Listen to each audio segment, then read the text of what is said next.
Hello guys and welcome back to my channel सिर्फ IAS.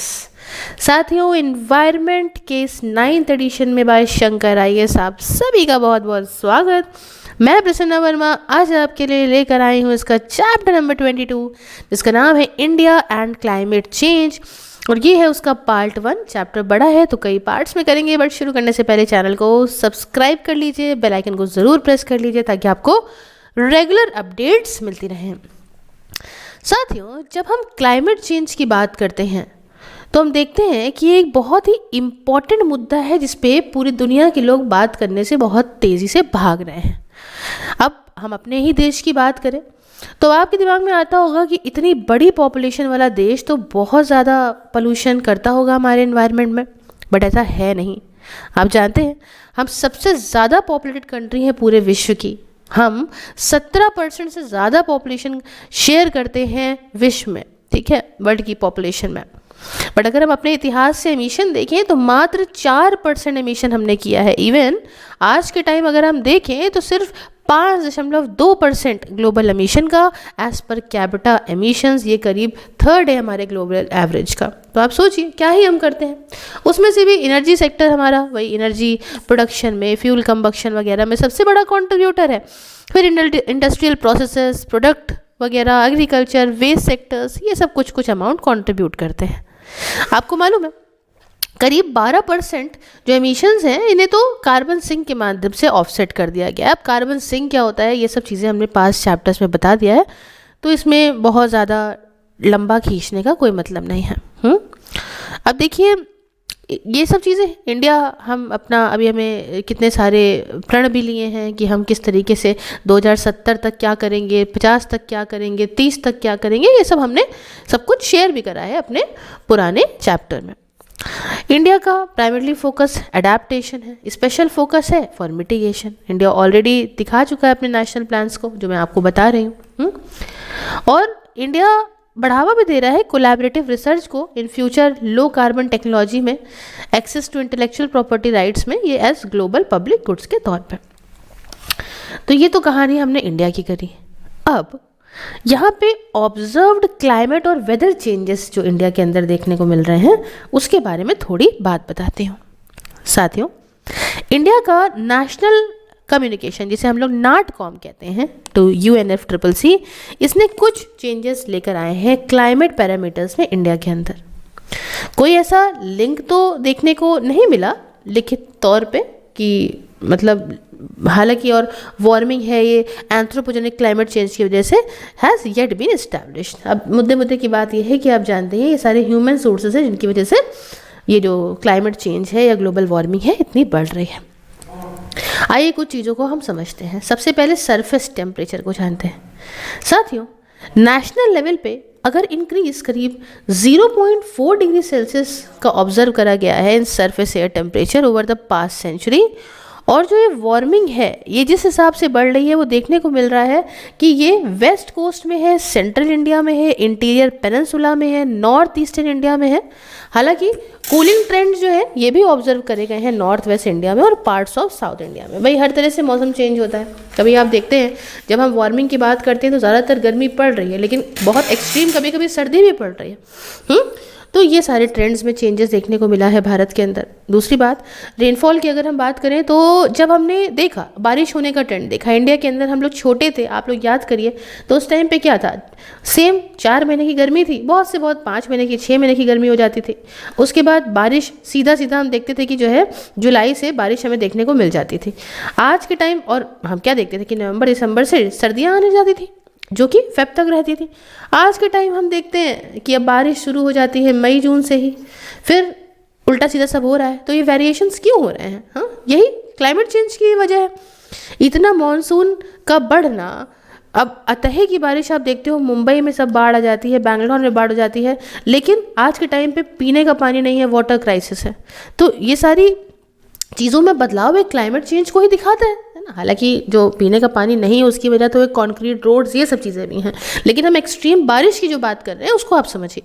तो जो मॉनसून सीजनल रेनफॉल का बढ़ना ये वेस्ट कोस्ट में देखने को मिला है, नॉर्थ आंध्र प्रदेश के हिस्से में, नॉर्थ वेस्टर्न इंडिया के अंदर मतलब हम देखते हैं कि 10 से 12% का इंक्रीज़ है नॉर्मल में ओवर लास्ट 100 ईयर्स में, और ये ट्रेंड डिक्रीज़ भी हो रहा है ना। और ये हम देख रहे हैं कि मध्य प्रदेश के अंदर कम बारिश देखने को मिलती है, नॉर्थ ईस्टर्न इंडिया में, कुछ पार्ट्स गुजरात में, केरला में, इनमें 6 से 8% नॉर्मल जो लेवल चल रहा था पिछले 100 सालों का, उससे कम बारिश देखने को मिल रही है।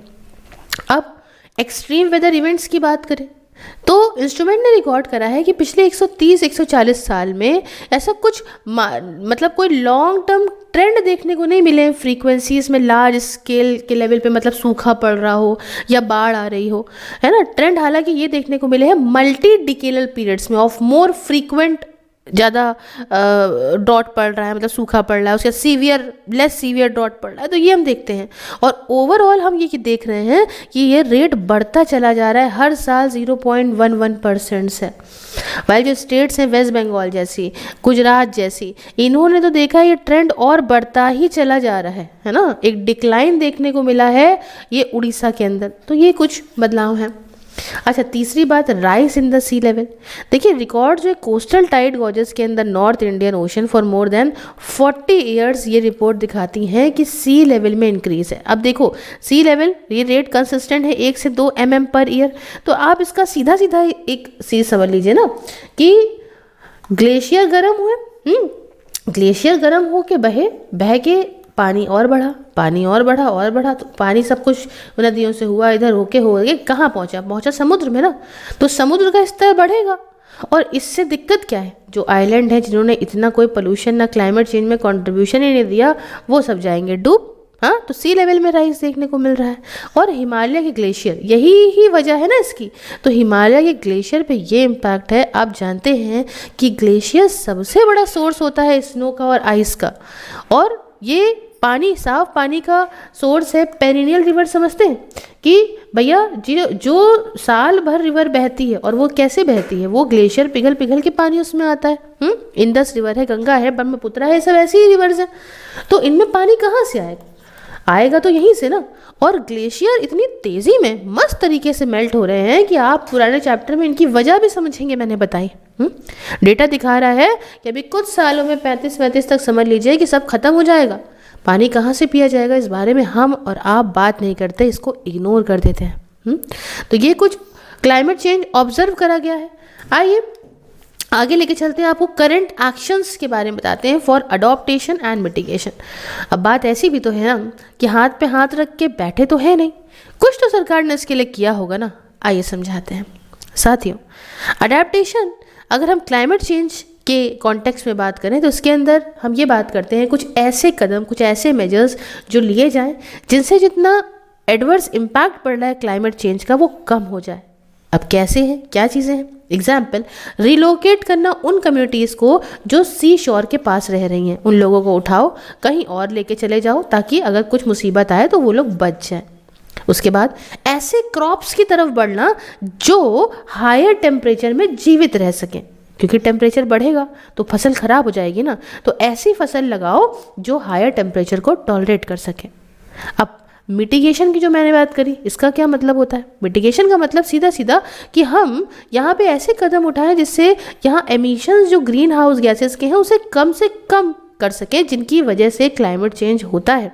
In the first place example कि हम रिन्यूएबल एनर्जी का यूज़ करें, जैसे सोलर एनर्जी का, विंड एनर्जी का, ठीक है, या न्यूक्लियर एनर्जी का, इंस्टेड ऑफ कि हम कोयला जला रहे हैं, है ना, तो भाई फॉसिल फ्यूल बर्निंग ना ही करें थर्मल पावर स्टेशंस में। आज के टाइम सरकार का अगर हम खर्चा देखें कि वो अडेप्टेशन टू क्लाइमेट वेरिएबिलिटी वो जो खर्चा करता है वो अपना 2.6%, ये तो पुराना डेटा है, ये तो चेंज हो रहा है, ठीक है ना, इस हिसाब से खर्चा करता है एग्रीकल्चर में, वाटर रिसोर्सेज में, सैनिटेशन में, फॉरेस्ट कोस्टल जोन इंफ्रास्ट्रक्चर में, एक्सट्रीम वेदर इवेंट्स में, ये सारी चीज़ें देखने को मिलती हैं। आइए एक एक करके आपको इसको मैं एक्सप्लेन करती हूँ। सबसे पहले हम एग्रीकल्चर की बात करते हैं। दोस्तों, two risk financing programme support करते हैं अडेप्टेशन को टू क्लाइमेट इम्पैक्ट्स। अब क्या है ये समझिए। क्रॉप का इंश्योरेंस करा दिया, ऐसी स्कीम्स दिखाएं जिसमें क्रॉप इंश्योरेंस कराए गए। तो इससे इंश्योरेंस हो जाएगा फार्मर्स का अगेंस्ट क्लाइमेट रिस्क।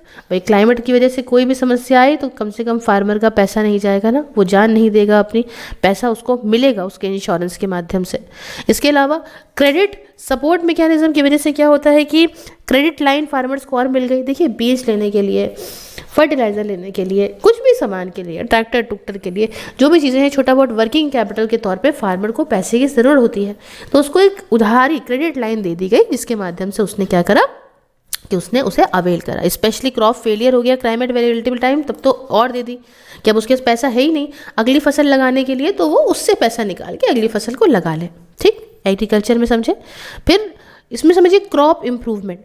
देखिए आज के टाइम के जो प्रोग्राम्स हैं वो एड्रेस करते हैं मेजर्स को, जैसे डेवलपमेंट हो गया किसी एरिड लैंड क्रॉप्स का, pest management as well as capacity building, extension workers की, एनजीओज़ की, जिसके माध्यम से अच्छे तरीके से जो भी रिस्क रिड्यूसिंग प्रैक्टिसेस हैं उनको और सपोर्ट किया जा सके। एक व्यक्ति के बस की बात नहीं होती है, इसके लिए सभी को इसमें इन्वॉल्व होना पड़ता है। तीसरी बात करें ड्रॉट प्रूफिंग की, तो देखिए जो करंट प्रोग्राम है वो कोशिश करता है कि हम कम से कम मिनिमाइज कर सकें एडवर्स इफेक्ट जो ड्रॉट के हैं। ड्रॉट बेसिकली सूखा पड़ना। ड्रॉट का जो पड़ता है भाई उन प्रोडक्शन ऑफ क्रॉप पे, लाइफ स्टॉक पे, प्रोडक्टिविटी पे, लैंड की, वाटर की, ह्यूमन रिसोर्सेज की, सो एज टू अल्टीमेटली इससे क्या होगा, ड्रॉट प्रूफिंग होगी ऑफ द अफेक्टेड एरियाज। इनका क्या है, एम ये है कि हम ओवरऑल इकोनॉमिक डेवलपमेंट को बढ़ाएंगे, इम्प्रूव करेंगे सोशियो इकोनॉमिक कंडीशंस को रिसोर्स पुअर और डिसएडवांस सेक्शंस के लिए जो उस पर्टिकुलर प्रोग्राम वाले एरियाज में रह रहे हैं। फॉरेस्ट्री की बात करते हैं तीसरी। देखिए इंडिया के अंदर काफ़ी स्ट्रॉन्ग और रैपिडली बढ़ता हुआ एफॉरेस्टेशन प्रोग्राम है। एफॉरेस्टेशन वृक्षारोपण, ठीक है, पेड़ों को लगाना। एफॉरेस्टेशन का जो प्रोसेस है ये और तेज़ी में बढ़ा जब हम लेकर आए फॉरेस्ट कंजर्वेशन एक्ट ऑफ 1980, जिसका उद्देश्य था कि भैया तुम क्लियर ना करो, डिग्रेडेशन नहीं करोगे फॉरेस्ट का, और ये कैसे करा गया, एक स्ट्रिक्ट सेंट्रलाइज कंट्रोल लाके राइट्स का, जिसके माध्यम से आपको फॉरेस्ट लैंड को यूज़ करना है। मैंडेटरी रिक्वायरमेंट क्या है, कंपनसेटरी एफॉरेस्टेशन की। मान लो ऐसा करा कि ये फॉरेस्ट की लैंड है, अब इस लैंड को हमें डाइवर्ट करना है किसी और चीज़ में, भाई हाईवे निकाल रहे हैं, हम कुछ भी यहाँ पे बनाना चाहते हैं, तो ये जितने पेड़ कटेंगे उसको हम जब कहीं और, उसी ही पेड़ को हम जो है किसी और जगह पे पेड़ लगा के उसका कंपनसेशन कर देते हैं, है ना। तो हम इसको क्या कहते हैं कि कंपनसेटरी एफॉरेस्टेशन। तो इसके क्या नॉर्म्स रहेंगे किसी भी नॉन फॉरेस्ट्री पर्पस के लिए जब ये काम हम करते हैं। तो इसके अलावा aggressive afforestation, sustainable forest management programme, है ना, जिससे एफॉरेस्टेशन भी बहुत बड़ा है, ये सब चीज़ें करी गई हैं। फिर नेशनल वाटर पॉलिसी का स्ट्रेस ये है। अब देखिए तीसरा क्या है, वाटर की जब हम बात करते हैं तो नेशनल वाटर पॉलिसी स्ट्रेस डालती है कि नॉन कन्वेंशनल मेथड पे पानी को यूटिलाइज करने को लेकर, जैसे inter basin transfer, artificial recharge हो रहा है ग्राउंड वाटर का, डीसैलिनेशन करा जा रहा है ब्रैकिश या सी वाटर का, as well as traditional water conservation practices जैसे कि अपनी रेन वाटर हार्वेस्टिंग, है ना। बहुत तेज़ी में नहीं लेके जा रही हूँ, सिंपली इतने इजी टर्म्स हैं कि आपको यूं ही समझ में आ जाएंगे। Roof top rain water harvesting, इन सबको करा जाए ताकि जो आपके पानी के रिसोर्सेज हैं उनका सही यूटिलाइजेशन करें। बहुत सारी स्टेट्स अब मैंडेटरी वाटर हार्वेस्टिंग प्रोग्राम करती हैं बहुत सारी सिटीज़ में, है ना। तो अभी मैं तो लेटेस्ट एग्जाम्पल बैंगलोर का देना चाहती हूँ कि इतनी बारिश हुई थी कि आप पढ़ रहे होंगे इंस्टाग्राम से लेके जाए, लड़के डूबे चले जा रहे हैं, तैरते चले जा रहे हैं, मार बाढ़ आ गई है। लेकिन जब आज के टाइम पे सूखे पे सूखा कि मतलब लोग पत्नियां पति को छोड़ दे रही हैं पानी के चक्कर में, लोग शिफ्ट करे जा रहे हैं, जिमों में पानी नहीं है, ऑफिस लोगों ने वर्क फ्रॉम होम कर दिया, यहाँ बताइए हम नहीं झेल पाएंगे, आपको पानी नहीं भी पिला पाएंगे, है ना। दुगने तिगने दामों पे टैंकर जा रही हैं, सरकार कह रही है भैया कम से कम फिक्स कर दीजिए कि जो रेट है उसका टैंकर का 700 है तो 700 लीजिए, 1500 ना लीजिए। तो ये सब क्यों है, कंक्रीट की रोडें हैं, बढ़िया अच्छा लग रहा है, चलने में डेवलपमेंट हो रहा है ना, कौन मिट्टी की रोडों पे चले। तो ग्राउंड वाटर रिचार्ज कैसे होगा, पानी इतना पानी बरसा, पानी कैसे स्टोर होगा। तो इन सब प्रैक्टिसेस से पानी की इज्जत करनी चाहिए। उसके बाद कोस्टल रीजन्स की बात करें तो कोस्टल रीजन में रिस्ट्रिक्शंस लगाई गई हैं इन एरिया बिटवीन 200 मीटर से लेके 500 ऑफ हाई टाइड लिमिट में। इसकी तो चीज़ें चेंज हैं थोड़ी सी। तो इससे क्या है कि कंसर्न्स कोस्टल पॉपुलेशन का जो है वो दूर करा, और उनको रहने के लिए जो दिक्कतें हैं उनको करी। उसके अलावा कंस्ट्रक्शन कोस्टल प्रोटेक्शन इंफ्रास्ट्रक्चर का, साइक्लोन शेल्टर्स का, तो ये सब चीज़ें करी गई। इसके अलावा प्लांटेशन करा गया, क्लोस्टर फॉरेस्ट का, मैंग्रोव्स का, ये सारी चीज़ें। उसके अलावा हेल्थ की बात करते हैं। देखिए प्राइम ऑब्जेक्टिव जो आज के हेल्थ प्रोग्राम्स का ये है कि भैया जो वेक्टर बॉर्न डिजीज़ेस हैं, वेक्टर बॉर्न मतलब मलेरिया, काला अजहर, जैपनीज एक्लिप्टस, फिलेरिया है ना, फाइलेरिया होता है बंदे को, डेंगू, तो इन सब पे रोक लगानी है। और इससे प्रोग्राम जो हैं वो लाए जा रहे हैं ताकि इमरजेंसी मेडिकल रिलीफ मिले। मान लीजिए कोई नेचुरल क्लैमिटी आ जाती है, कोई आपदा आ जाती है, ट्रेन या डेवलप ह्यूमन रिसोर्स करने के लिए इन सारे टास्क के लिए काम किया जा रहा है। अब डिज़ास्टर मैनेजमेंट की बात करते हैं। दोस्तों national disaster management programme grant in aid देता है उन विक्टिम्स को जो वेदर रिलेटेड डिज़ास्टर से जूझते हैं, मैनेज करता है डिज़ास्टर रिलीफ ऑपरेशंस को, सपोर्ट करता है प्रोएक्टिव डिज़ास्टर प्रोग्राम्स को, जैसे कि इंफॉर्मेशन लोगों तक पहुंचाना, ट्रेनिंग देना डिज़ास्टर मैनेजमेंट स्टाफ को, तो ये सारी चीज़ें उसके अंडर आती हैं। ठीक है, अब हम जानेंगे इंडिया का national action plan on climate change. साथियों देखिए जब हम डील करते हैं ना क्लाइमेट चेंज से, तो हम कुछ चीज़ों को ध्यान में रख के चलें।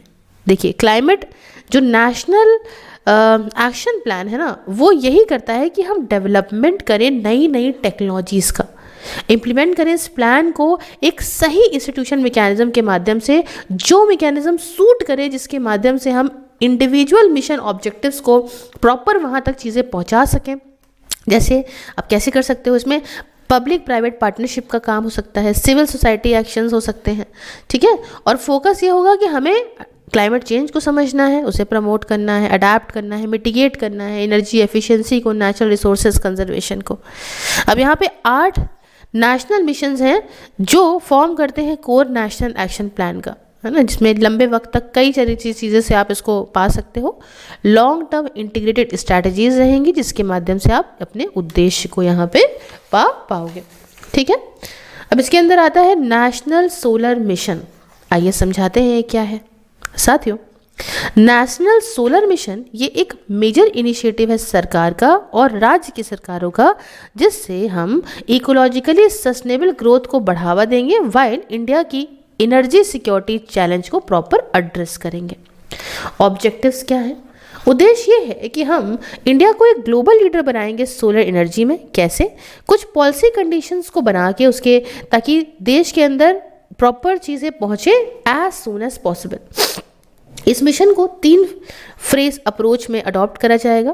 पहला तो spanning the remaining period of 11th and the first of the, ये तो खैर एक पुरानी बात होगी जो 12th 5 ईयर प्लान था उसको लेके, बाकी के 4 साल जो 12th प्लान के रहेंगे फेज 2 में रखे जाएगा और 13th प्लान को रखा जाएगा 17 से 22 वाले को फेज 3 में, लेकिन ये पहले ही ख़त्म हो गया था तो चीज़ें अलग हो गई।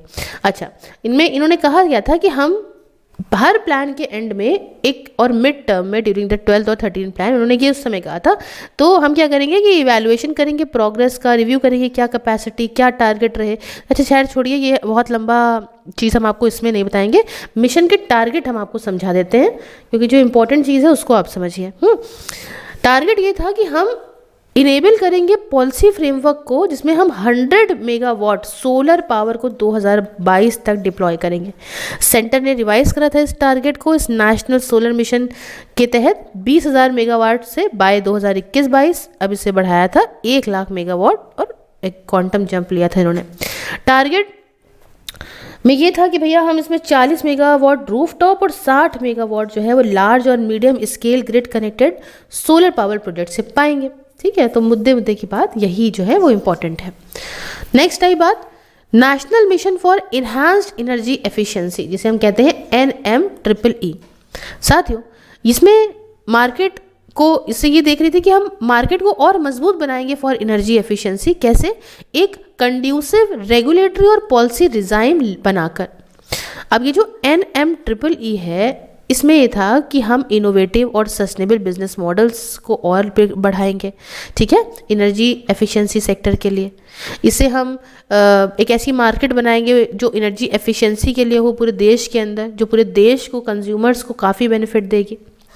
ऑब्जेक्टिव की बात करें तो ये था कि भाई इनोवेटिव पॉलिसी और बढ़ानी है, regulatory regime, finance mechanism, business models जो ना सिर्फ बनाए बट साथ में लंबे वक्त तक रखें भी उसको संभाल के, एनर्जी एफिशिएंसी को ट्रांसपेरेंट मैनर में, क्लियर तरीके से लोगों तक चीज़ें पहुँचे और एक टाइम बाउंड में, है ना। भाई किसी भी चीज़ को वक्त पे मिल जाए तो ठीक है, बाद में मिले तो क्या फ़ायदा।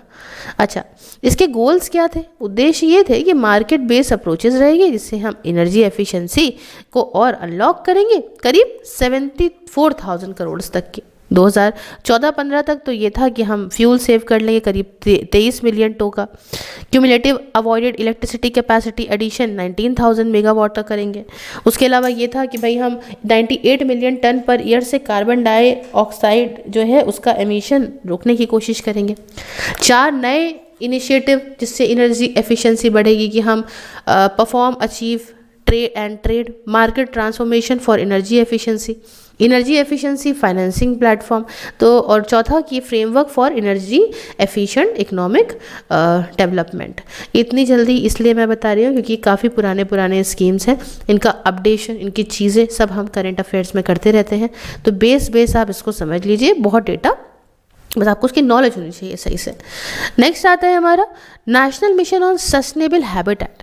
साथियों, ये national mission for sustainable habitat promote करता है सस्टेनेबिलिटी को हैबिटेट्स की। कैसे? आप एनर्जी एफिशिएंसी को और इम्प्रूव करके बिल्डिंग्स के अंदर, अर्बन प्लानिंग में एक अच्छा मैनेजमेंट हो, सॉलिड और लिक्विड वेस्ट का मॉडल शिफ्ट हो पब्लिक ट्रांसपोर्ट की तरफ। आप जानते हो अगर आप पर्सनल व्हीकल से चलोगे तो ज़्यादा पोल्यूशन होता है। अगर एक अच्छा पब्लिक ट्रांसपोर्ट है जिसकी कनेक्टिविटी बहुत अच्छी है तो एक ही चीज़ में कई सारे लोग ट्रैवल कर लेंगे, पोल्यूशन कम से कम होगा। कंजर्वेशन कैसे? लीगल और रेगुलेटरी फ्रेमवर्क को चेंज करके। इसके अलावा हैबिटेट्स की एबिलिटी को और बढ़ा के जिसके माध्यम से वो क्लाइमेट चेंज को और अडेप्ट कर सकें अपने रेजिलियंट इंफ्रास्ट्रक्चर के माध्यम से, कम्युनिटी बेस्ड डिजास्टर मैनेजमेंट के माध्यम से। मेजर्स ऐसे हों जैसे हम एडवांस वार्निंग सिस्टम इंप्रूव कर सकें, मान लीजिए कोई एक्सट्रीम वेदर इवेंट्स होते हैं तो। इसमें यह भी था कि हम एनर्जी का कंजर्वेशन बिल्डिंग कोड और एक्सटेंड करेंगे जिससे डिज़ाइन और नए और बड़े कमर्शियल बिल्डिंग्स की होगी ताकि उनकी जो एनर्जी डिमांड है वो हम ऑप्टिमाइज़ कर सकें। अच्छी अर्बन प्लानिंग हो, पब्लिक ट्रांसपोर्ट की तरफ हम बढ़ें। इसके अलावा रिसाइकलिंग हो मटेरियल की, अर्बन वेस्ट मैनेजमेंट प्रॉपर हो, और नेशनल मिशन के अंदर major R&D research and development programme हो जिनका फोकस हो बायोकेमिकल कन्वर्जन पे, waste water use, sewage utilisation और रिसाइकलिंग ऑप्शंस पे। तो इसके अंदर हम इतना ही रखते हैं, काफ़ी लंबा लेक्चर करने का कोई मतलब नहीं है। अब हम नेक्स्ट में national mission for sustaining the Himalayan ecosystem को समझेंगे, नेशनल वाटर मिशन को समझेंगे। फिलहाल कैसा लगा लेक्चर आप मुझे कमेंट बॉक्स में बता सकते हैं। You can also follow me everywhere, all the links are in description box. You can also join my membership and support me in my work. All the social media links including WhatsApp are in description box. You can follow me everywhere and get the important news. Thank you so much. Have a nice day. Take care. Jai Hind.